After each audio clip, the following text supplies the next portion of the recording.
Turn to your neighbor and say, if you can control your emotions, you can do anything.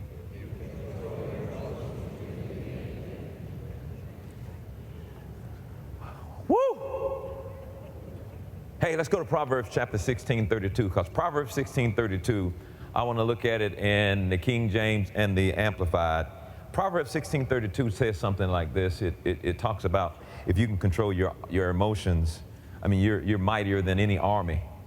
But the opposite is true. If you can't control your emotions, mighty armies will invade your life and control you. He says it like this: he that is slow to anger is better than the mighty. He that is slow to anger is better than the mighty. Now, I told you anger is a response. Anger is fear-based. It's fear-based. Anger is an expression of your fear. That's what. When you get angry, from this point on, every time you get angry, you're afraid of something. Anger is an expression of fear. I am afraid of something, and so I'm expressing it through my anger. I'll tell you the story about when Taffy was doing business. She was still running the record label, and she's getting ready to do business with somebody, and I express anger. And the Lord asked me, he says, what are you afraid of? And I said, don't you mean what am I mad at? He says, no, what are you afraid of? You're expressing your fear. I was like, wow, I never saw that before. I said, I'm afraid that they're going to take advantage of her and hurt her. He says, well, why don't you just tell her that? Wow, that was a big turnaround in my life. And I wrote that book on fear and overcoming the spirit of fear, because when you can understand that fear-based issues will always produce other issues in a person's life. So he that is slow to anger is better than the mighty. A man or a woman who cannot control his emotions, when you lose your emotions, you are the weakest person on the planet.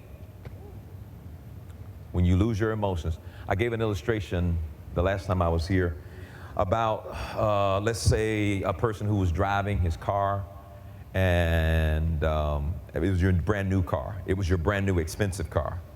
And somebody, they were not paying attention, and they hit your brand new expensive car, okay?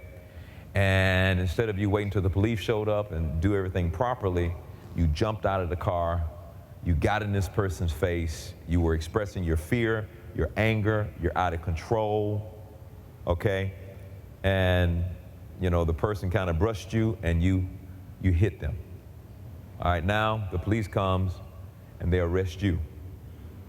All right, and it's Friday, and your job said if you miss one more day, you're gonna lose your job. Well, you gotta work on Saturday, but the judge is not in on Saturday, right, Judge? Judges don't work on Saturday and Sunday, you know? And then so you're there, you've lost your job. All of that started when you couldn't control, when you lost your temper, when you couldn't control your temper. Don't come with all the other excuses for why you got put in jail, except you were a man out of control. At that point, you were a very weak man.